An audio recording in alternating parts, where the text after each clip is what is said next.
사도 요한은 우리의 신분에 대해서 놀라운 선언을 합니다. 우리는 너무 자주 들어서 그게 놀라운 선언인지도 잘 모를 정도인 것인데요. 우리는 하나님의 자녀다. 우리는 하나님의 자녀다. 어떻게 우리가 유일한 신이신 하나님의 자녀가 될까? 평생 가난하게 살던 사람이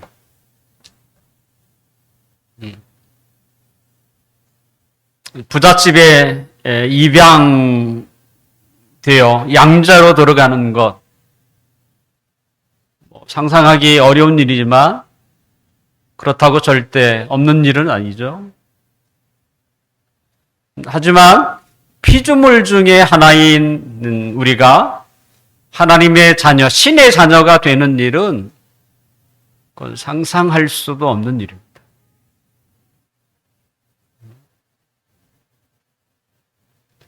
우리는 신의 자녀, 하나님의 자녀인 거예요, 사실은. 분명 우리의 모습에 하나님의 자녀라고 하는 그 모습이 다 갖춰져 있는 것은 아닙니다. 하나님의 자녀가 받는 여러 가지 그 혜택들 중에 우리는 조금밖에 누리지 못하고 있을 뿐이죠. 장래 주님이 오시는 그날이 되면 우리는 하나님의 자녀라고 하는 것을 이제 실감하게 됩니다.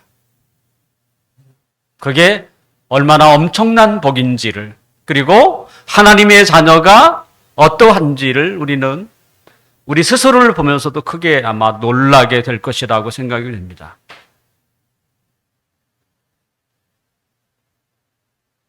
그날까지,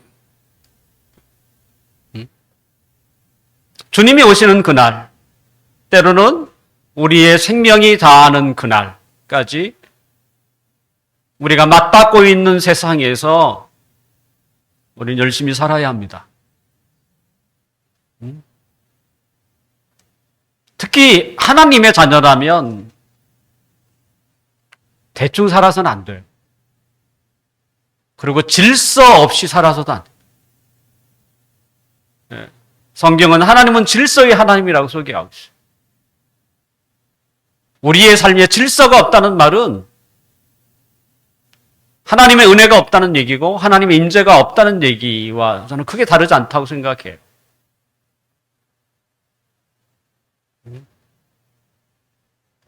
하나님이 없으니까 그 삶이 어수선한 거예요. 그리고 대충 사는 것이죠. 우리는 주님이 33년의 삶을 우리가 다 알 수는 없다고 할지라도 주님의 그 모습, 과연 대충 사셨을까? 절대 그렇지 않다고 확신할 수 있을. 주님의 삶에 질서가 없었을까? 저는 그렇게 생각하지 않아요. 어쩌면 가장 모범적인 삶을 살지 않았을까?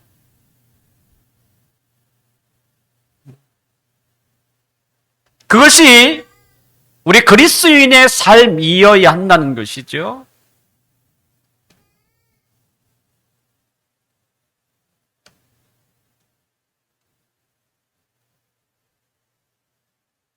우리가 주님을 닮아갈 수 있는 시간은 이 세상에 사는 동안밖에 없습니다.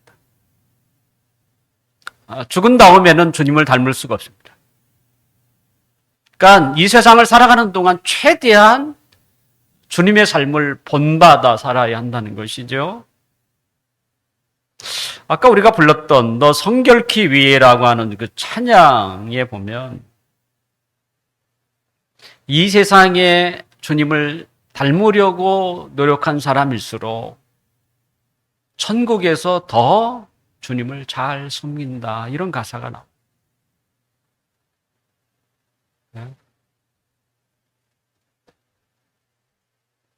주님을 닮는다는 게 뭡니까? 그것은 성숙이라고 표현할 수 있습니다. 우리가 끊임없이 성숙해져야 한다. 신앙은 자라야 한다. 뭐 이런 이야기. 주님을 닮는다. 성숙해 간다. 때로는 하나님의 자녀다운 삶을 살아가는 것은 같은 말을 다르게 표현한 것입니다. 하나님의 자녀다운 주님을 닮아가는 삶, 성숙한 삶, 도대체 어떤 삶을 두고 그렇게 말할 수 있을까? 사도는 2장 18절에 미혹하는 자에 대해서 또 그들의 정체에 대해서 우리에게 소개한 바가 있습니다. 미혹하는 자는 2장 중간쯤에 나오지만 그 사도가 이 요한일서를 쓰려고 할 때 이미 1장에서부터 그 마음을 가지고 썼던 것 같아요.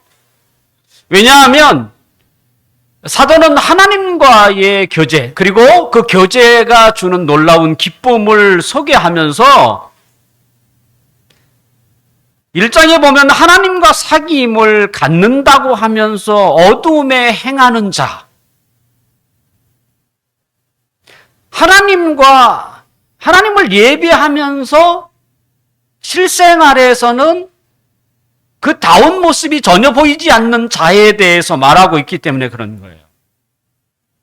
우리는 그들의 모습을 보면 합리적인 의심을 하게 돼 있어요. 저 사람이 하나님의 자녀인가?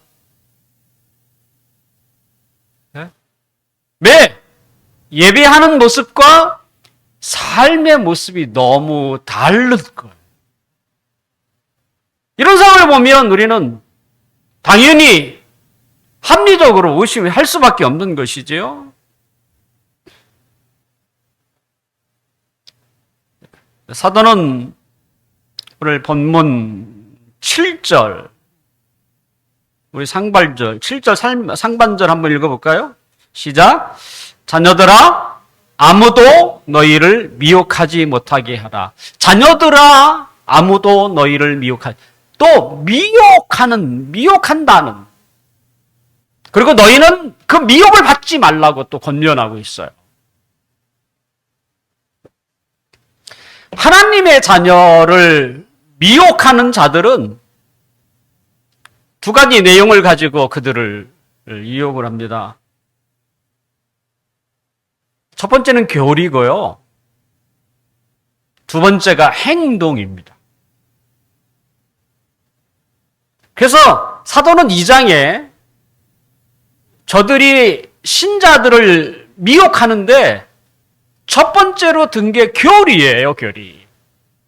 교리는 여러 가지 있을 수 있지만 하나님이 어떤 분이냐?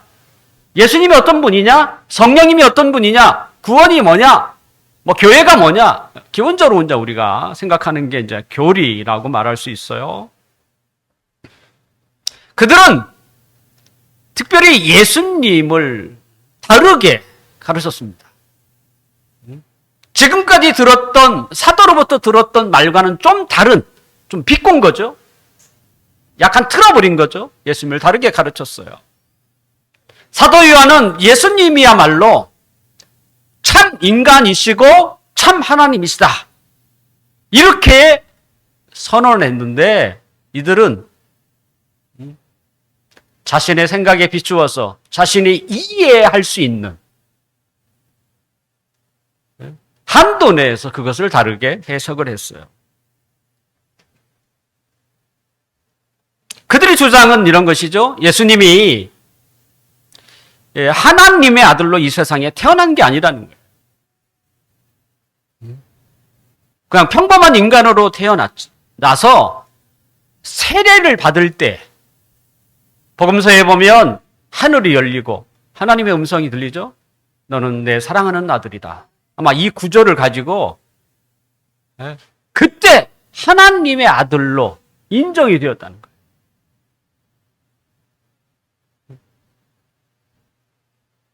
그리고 그 세례 받을 때 음성이 언제 또 들려옵니까? 예수님이 겟세마네 동산에서 기도할 때. 겟세마네 아니야. 변화산에서 변화될 때죠.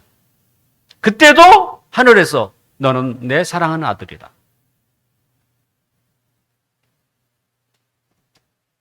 그래서 예수님이 십자가를 지시기 전에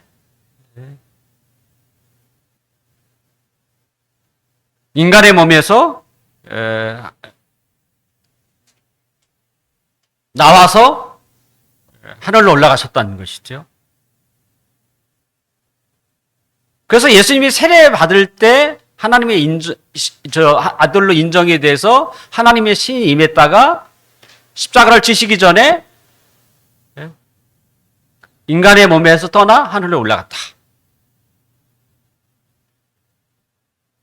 그들이 가르치는 내용. 결국 뭘 부인하는 거예요? 예수님이 동정녀 마리아의 몸에서 태어나고 그까지 십자가를 지시고 부활하실 이 참 인간, 이 모든 기간에 있어서 예수님이 참 인간이라는 사실을 부인하는 것이죠.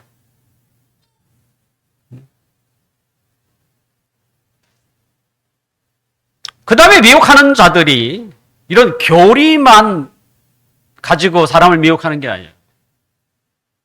그들이 두 번째로 미혹한 게 행동을 통해서 신자들을 유혹했어요. 그것이 오늘 우리가 함께 읽은 본문이에요.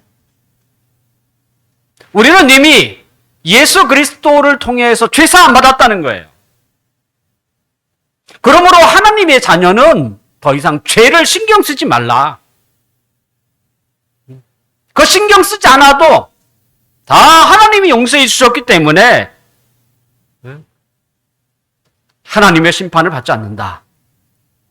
이걸 다르게 얘기하면 죄에 대해서 대수롭지 않게 생각하라.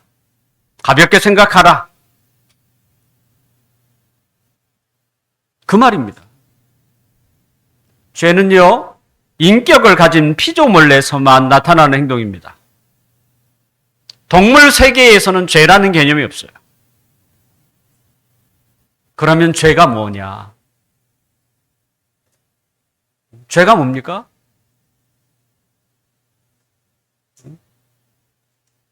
오늘 본문 4절을 함께 읽읍시다. 시작. 죄를 짓는 자마다 불법을 행하나니 죄는 불법이라. 죄에 대해서 설명합니다. 죄는 불법이에요. 법을 어기는 것입니다.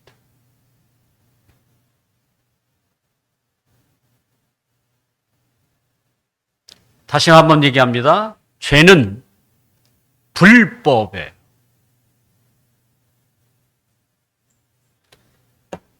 죄는 우리의 약함이나 실수를 말하지 않습니다.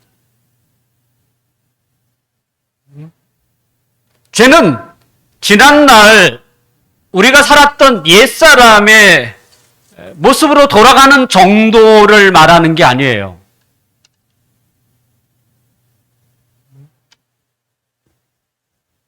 근데 사람들은 죄 그러면 그냥 상처받고 넘어지고 실수하고 너무 이렇게 가볍게만 생각한다는 거예요.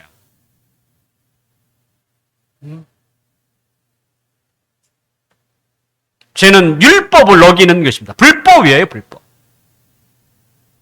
하나님이 우리에게 주신 거룩한 법을 위반하는 행동입니다. 그러니까 하나님의 말씀을 순종하지 않는 거예요. 불법, 그 법을 어기는 것이죠. 이게 죄예요, 죄. 자, 하나님의 법을 가장 잘 대표하는 게 뭡니까? 십계명 아닙니까? 십계명에는 하나님에 대한 계명이 있고 부모와 이웃에 대한 계명이 있죠. 하나님에 대한 계명이 뭡니까? 하나님을 두려워하라는 얘기잖아요. 하나님 외에 다른 신을, 때로는 우상을 만들지 말고 그의 이름을 함부로 경히 여기지 마라. 그러면서 만약에 하나님을 사랑하면 천대까지 은혜를 주지만 하나님을 경멸하면 3대까지 하나님이 벌을 주겠다라는 것이잖아요. 하나님을 두려워하라라는 얘기죠, 사실은. 그리고 그 하나님을 하나님답게 높여라.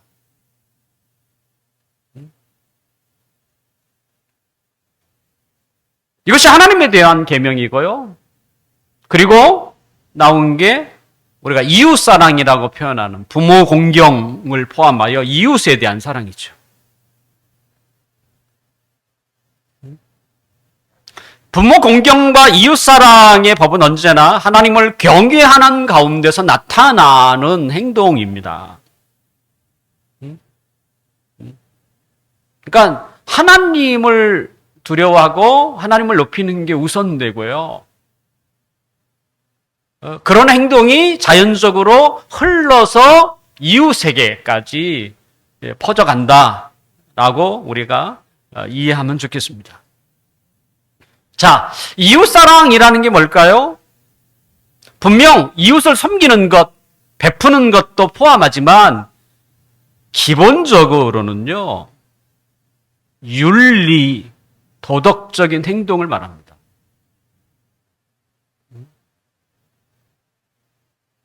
그런 게 법인 거예요.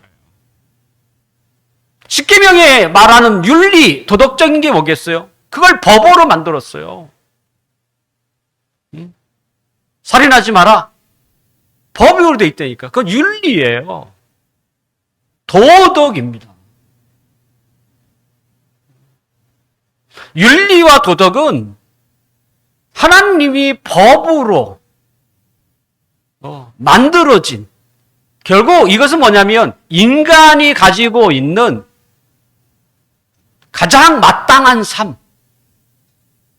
그게 윤리와 도덕이에요. 그래서 다른 종교의 지도자들이 뭘 강조합니까? 윤리와 도덕이에요.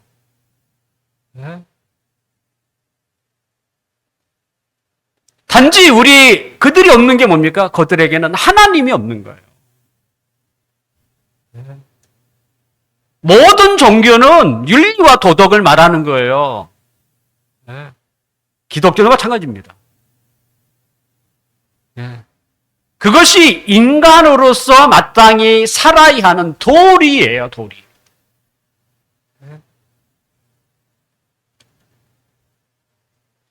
우리가 예수님을 닮아간다는 말은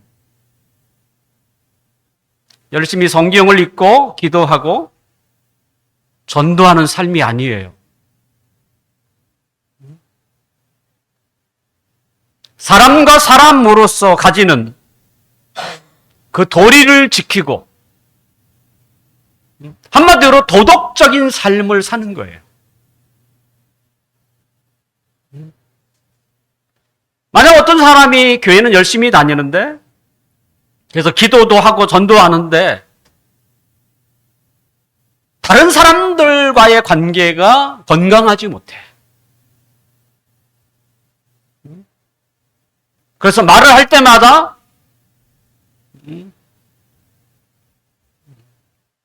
욕을 하기도 하고 남에게 쉽게 상처를 주기도 하고 또한 자기가 최고인 것처럼 교만하게 행동하고 그런 행동을 비춘다면 그게 주님을 닮아가는 모습인가라는 거예요.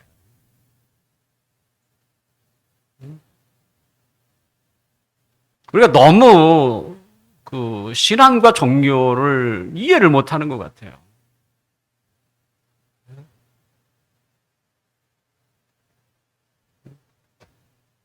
성경은 윤리와 도덕을 이야기하고 있습니다. 사람과 사람 사이에 도리를 떠나서 하나님이 무슨 얘기를 하겠어요? 하나님의 계명은 다 그와 같은 내용들이에요, 사실은. 그게 인간답게 살아가는 것이고 또 다르게 표현하면 하나님의 자녀답게 살아가는 거예요. 그게 주님을 닮아가는 거예요. 그게 성숙이라고 하는 거예요, 사실은.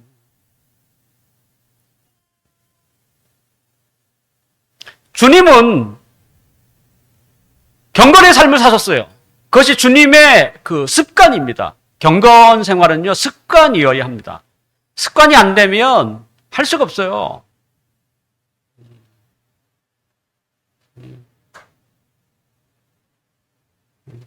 그래서 습관으로 굳어지는 게 굉장히 중요해요. 그러니까 결심을 하셔야 돼요. 내가 아침에 일어나자마자 뭐 이렇게든지 아니면 내가 회사 가자마자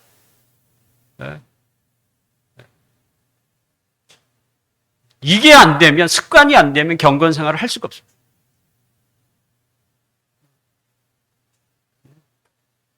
결국 뭐 누가 강요해서 조금 할 수 있다고 할지만 그렇게 안 돼요. 그렇게 되는 게 아니에요. 그냥 우리가 아침에 아침밥을 먹듯이 그냥 하나의 습관으로 그냥 자리를 매개해줘야 되는 거야. 그냥 생활로서. 그냥 생활인 거야. 무슨 뭐 내가 특별히 그걸 한다 이런 개념이 아니라 그냥 내 생활 속에 그냥 하나의 그냥 이렇게 들어와 있는 생활인 거야. 근데 그게 그냥 안 됩니다. 결심하셔야 돼요.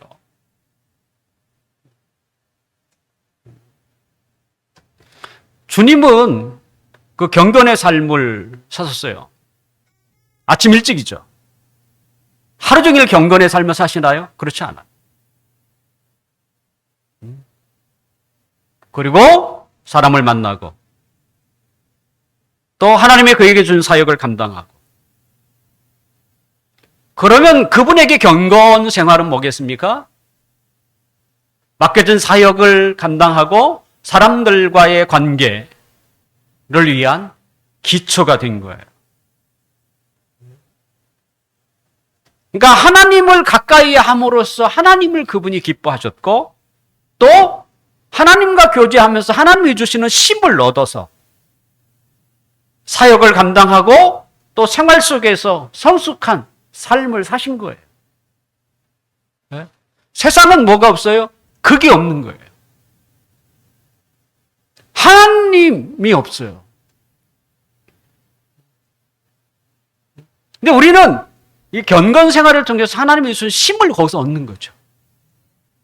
그래서 어떻게 윤리적인 도덕적인 삶을 살아가는 거예요. 그리고 자신에게 맡겨진 그 일을 감당하는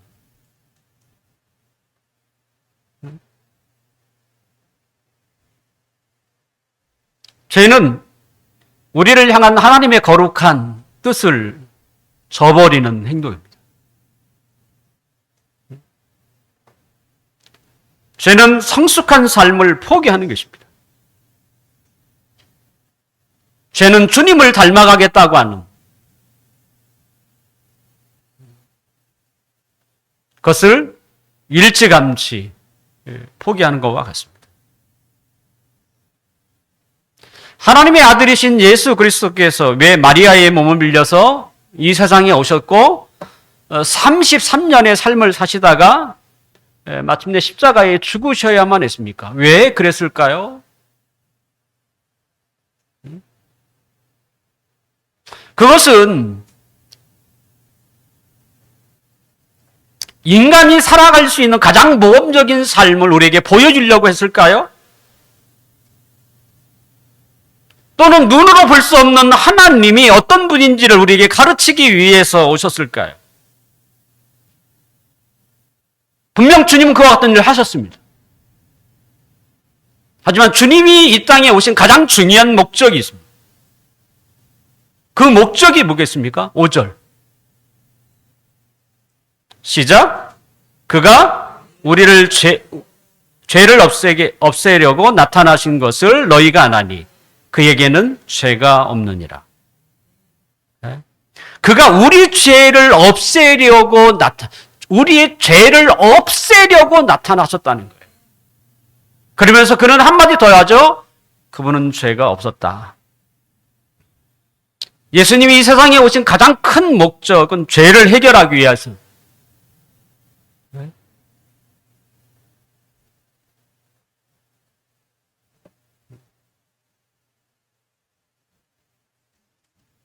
하나님이 보시기에 아름다운 이 세상을 엉망으로 만든 게 뭡니까? 죄죠. 죄죠. 그래서 사람과의 관계에서 그 죄가 도리를 다 깨트려 버렸죠.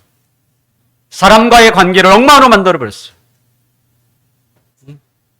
그게 죄예요. 내가 약해서 넘어지는 이야기가 아니라니까요. 윤리와 도덕적인 법을 죄가 다 망쳐버렸다니까요. 그래서 서로 조화롭고 아름다운 세상을 죄가 쑥대밭으로 만든 거예요. 함께 살아가는 그 인간 생활, 도리가 없어지니까, 기준이 없어지니까, 윤리가 없어지고 도덕이 없어지니까 서로 경쟁 상대가 되고 서로 상처를 주고 서로 넘어뜨리고 빼앗고 죽이는 일, 서슴지 않게 일어나는 것이죠. 최근에 일어났던 그냥 무자비하게 사람을 죽이는 일, 알지도 못하는 사람,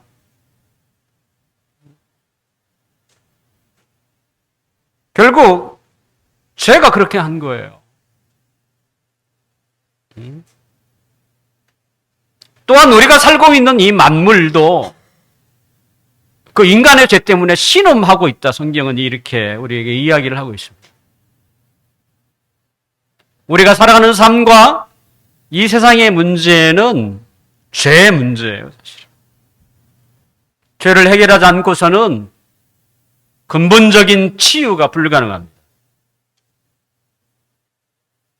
예수님은 그것을 아셨기에 죄를 해결하기 위해서 이 땅에 오신 거예요. 죄예요, 죄. 그는 죄를 해결하기 위해서 성육신 하셨고, 죄를 해결하기 위해서 십자가에 죽으시고 다시 살아나신 것입니다. 그분은 33년의 삶을 사시면서 죄를 지은 적이 한 번도 없으셨어요. 왜요? 죄를 해결하게 오셨는데 그분이 죄를 지면 되겠습니까?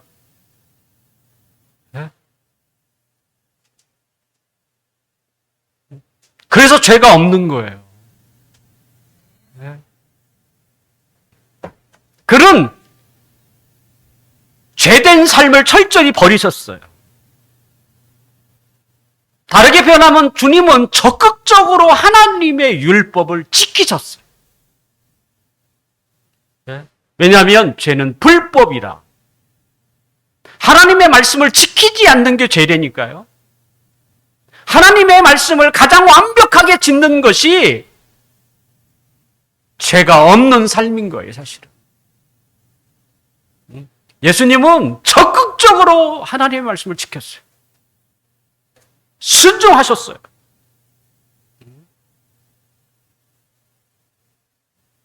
우리가 죄사함 받았다고 해서 죄와 타협하면서 적당히 살아가서는 안 됩니다. 어쩌면 죄의 결과 또 하나님의 말씀을 불순종하는 생활은 우리와 어울리지 않는 것입니다. 그러니까 그리스도인이 걱정에 수일 동안 걱정한다. 이게 안 어울리잖아요. 때로는 그 걱정 때문에 밤에 잠이 안 온다. 저도 하루야 그럴 수 있지만 며칠 동안 그렇다. 저는 이해가 안 돼요, 사실. 그건 죄의 상태잖아요. 그건 그리스도인에게 어울리는 단어가 아니에요.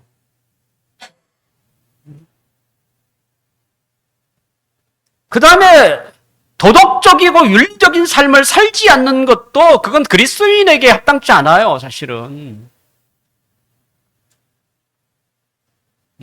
우리는 하나님의 말씀과 윤리와 도덕이 다르다고 생각하는데 그렇지 않아요. 그렇지 않습니다. 윤리와 도덕은 도리예요. 가장 기본적인 도리예요. 하나님의 말씀은 그걸 가르치는 거예요, 도리.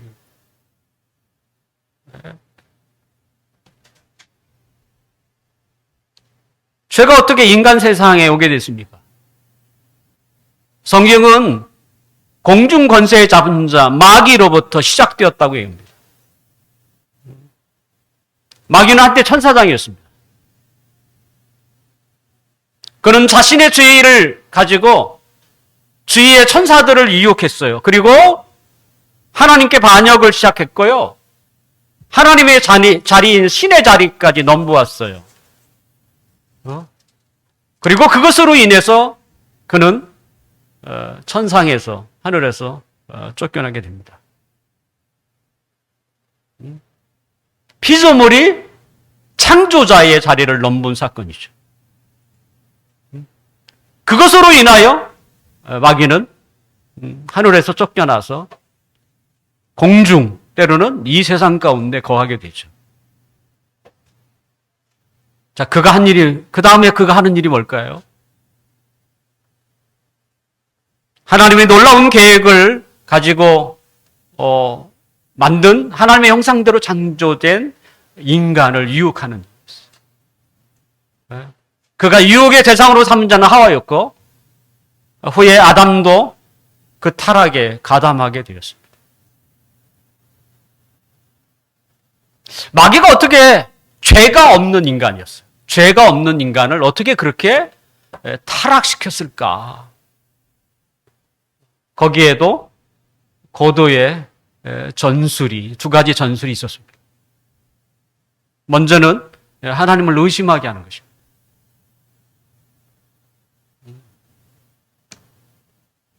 마귀가 어떻게 접근합니까? 하나님의 에덴 동산의 모든 나무의 열매를 마음껏 따먹도록 얘기했어요. 하지만 한 가지 나무, 선악을 알게 하는 나무의 열매는 따먹지 말라. 이렇게 말씀하셨잖아요. 근데 마귀는 하나님이 주신 그 많은 것을 강조하지 않아요. 주지 않는 하나를 강조해요. 그게 마귀의 전술이에요. 그 사람이 나에게 해준 것보다는 해주지 못한 그 한 가지를 의심하게 하는 거예요. 그래서 결과적으로 뭐래요? 그 사람 못된 사람이네. 하나님을 어떤 분으로? 째째한 분으로 만드는 거예요. 아니, 그 애등선에 줄라면 다 주지. 그거 하나 남겨놓는 건 뭐야? 째째하게. 이런 식이.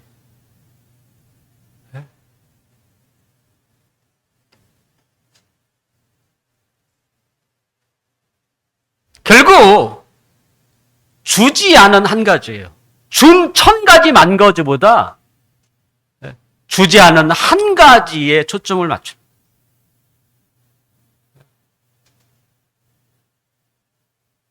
하와와 아담은 그런 생각을 해본 적이 없어요.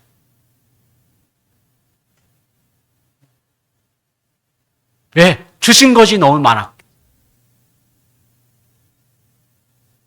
근데 마귀는 주지 않은 한 가지를 집요하게 늘었어요. 그래서 결과적으로 하나님을 의심하게. 그래, 왜 하나님이 그 하나 안 줬지? 아유,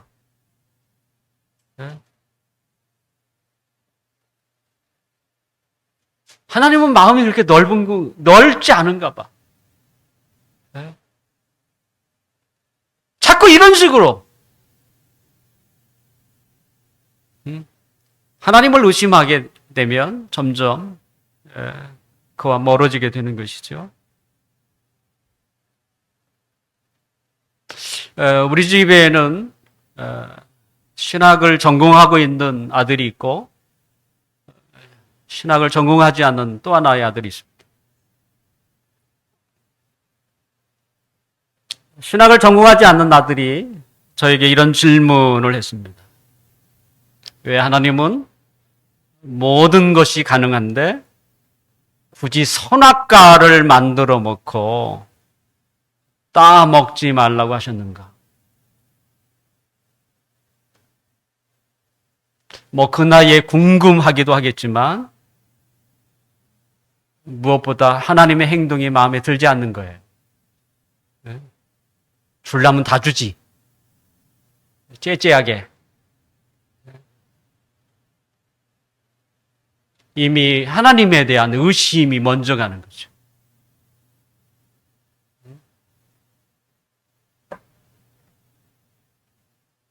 저는 대답을 하지 않았습니다.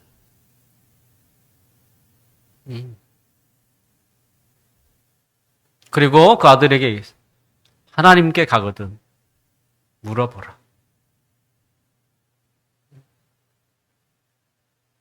제가 뭐 성경을 다 합니까? 추측해서 말할 수는 있겠죠.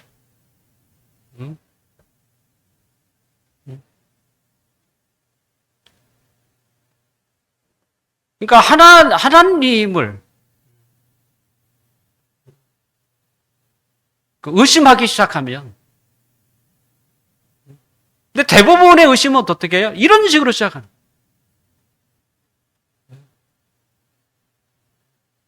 준 것보다는 주지 않은 한 가지. 이게 마귀의 전략입니다. 여러분도 똑같아요. 누군가를 의심할 때는 무엇부터 해요? 그 사람이 자기가 해준 거를 생각하지 않아요. 해주지 않는 한 가지.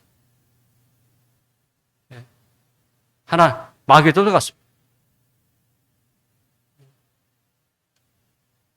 둘째는, 마귀가 하는 두 번째는 죄의 결과에 대해서 거짓말을 하는 거예요. 요한은 그의 복음서 8장 44절에서 마귀를 이렇게 해요. 너희는 너희 아비 마귀에게 났으니 너희 아비의 욕심대로 너희도 행하고자 하느니라. 그는 처음부터 살인한 자요. 진리가 그 속에 없으므로 진리에 서지 못하고 거짓을 말할 때마다 제 것으로 말하나니 이는 그가 거짓말쟁이요. 거짓의 아비가 되었습니다. 마귀가 인간에게 뭐라고 합니까? 선악을 알게 하는 나무를 먹으면 결코 죽지 않는다라고 얘기해요. 그건 거짓말이에요.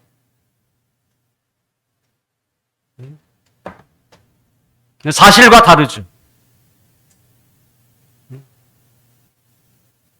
죄의 결과에 대해서 그는 거짓말을 합니다. 이거 한번 어겨도 상관없어. 예. 2번밖에 안 줬잖아. 그게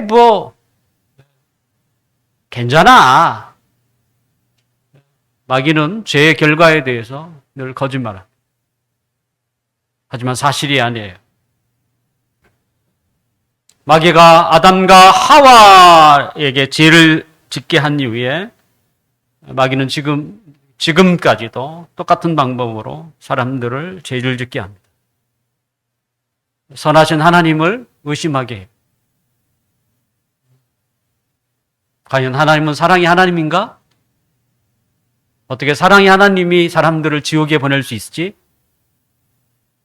에서부터. 그리고 죄의 결과에 대해서는 그는 거짓말하죠. 그리로 가면 거긴 진짜 행복이 있어. 그쪽으로 가면 진짜 성공이 거기에 있어. 하지만 끝에는 뭐가 있는 거예요? 그건 구렁텅이인 거예요. 거짓말. 그러므로 죄를 짓는 자는 마귀의 소나귀에 넘어가는 것입니다. 예수님이 오신 것은 죄를 해결하기 위해서 오셨다고 했습니다. 그리고 또 하나가 있죠. 그것은 마귀의 일.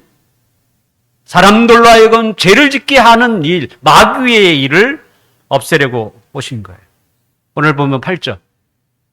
8절 한번 읽겠습니다. 시작. 죄를 짓는 자는 마귀에게 속하나니 마귀는 처음부터 범죄합니다. 하나님의 아들이 나타나신 것은 마귀의 일을 멸하려 하시. 마귀의 일이 뭐겠습니까? 하나님을 의심하게 만들고 그리고 죄의 결과에 대해서 거짓말을 해서 사람들로 하여금 헛된 길을 가게 하고 구렁텅이에 빠지게 하는 거예요. 그게 마귀의 일이에요. 마귀의 일. 그 일을 멸하기 위해서 오셨다고 했어요. 마귀의 일은 인간으로 하여금 죄를 짓게 하는 것. 죄를 짓는다. 다시 한번 얘기합니다. 불법에 하나님의 말씀을 거역하도록 하는 거예요. 하나님 말씀에 순종하지 않게 하는 거예요.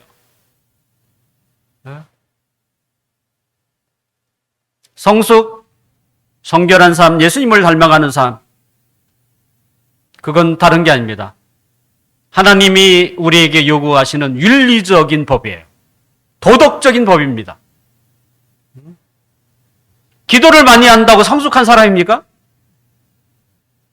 반대로 하나님 없이 성인 군자처럼 살아가는 것이 성숙한 사람입니까? 둘 다 아닙니다. 하나님과 교제를 통해서 얻은 사랑과 힘으로 사람들과의 관계에서 생활에서 하나님의 법을 지키는 자입니다. 그게 성숙이에요.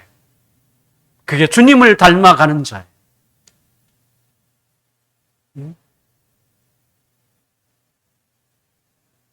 다르게 표현하면 죄 가운데 살지 않는 것입니다. 여러분은 어떻게 살고 계십니까?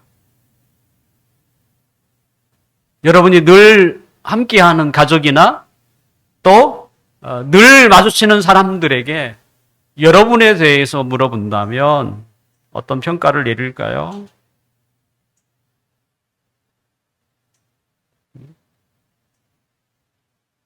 우리는 최소한 전도의 걸림돌이 돼서는 안 됩니다. 내가 그분을 초대했을 때에 종교이기 때문에, 종교는 다른 거예요. 내키진 않지만 내가 당신을 봐서라도 한 번은 가줄게.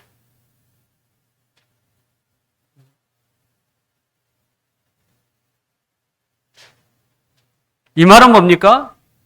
최소한 걸림돌은 되지 않았다는 얘기. 누가 가장 잘합니까? 함께 살아가는 가족이고 함께 생활하고 있는 그 사람이에요.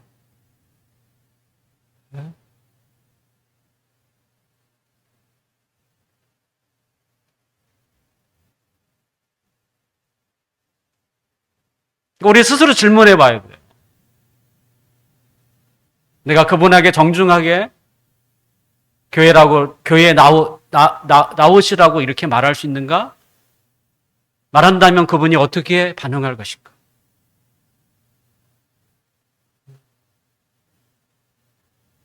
그것은 우리의 평상시의 생활과 굉장히 관련되어 있습니다.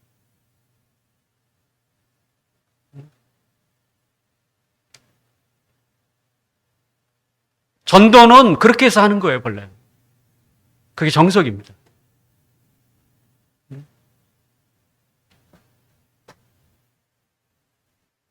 하나님의 자녀는 죄와 끊임없이 싸우는 자입니다. 죄와의 싸움은 곧 마귀와의 싸움이기도 합니다. 주님의 제자는 뭐 제자 훈련 이런 거 받기도 해야 되겠지만 주님의 제자는 다른 게 아닙니다. 하나님의 말씀을 순종하는 사람이에요. 뭐가 주님의 제자이겠습니까? 그 삶이 주님을 닮아가는 거죠. 그 말씀을 지키려고 하는 것.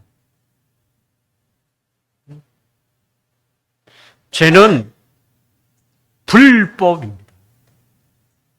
법을 지키지 않는 거예요.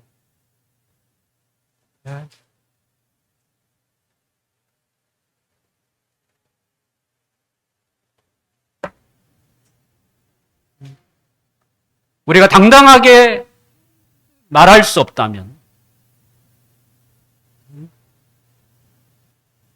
때로는 우리가 그들을 초대할 수 없다면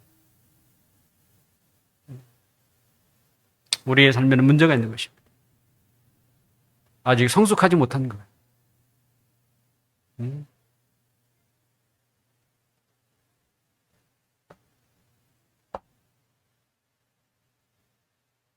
미혹하는 자들이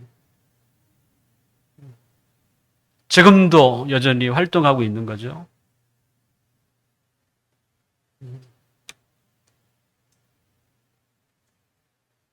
그래서 죄를 불법이라고 생각하지 않고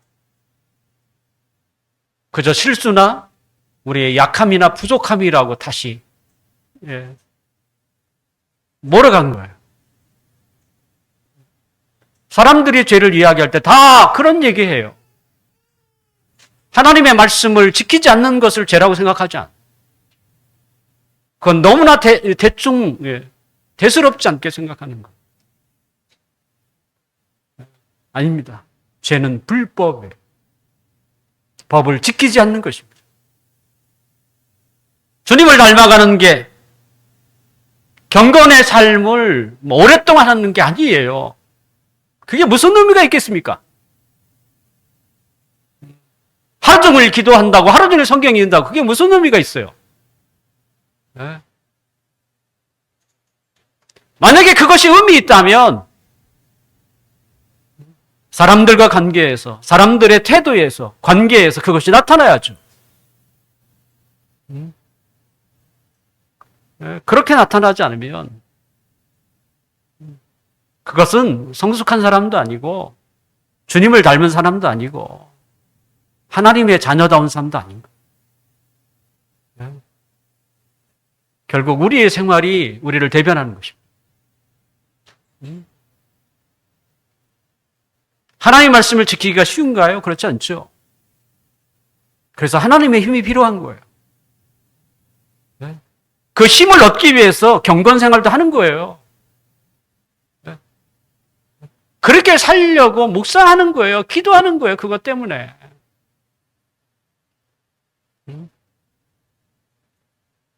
그거 하면 하나님이 복을 줄 그런 게 아니에요.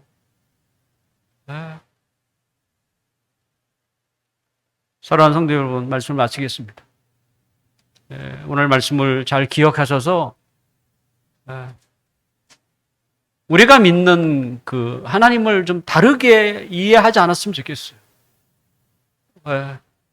그리고 성숙한 삶, 주님을 닮아가는 삶을 다르게 이해하지 않았으면 좋겠어요.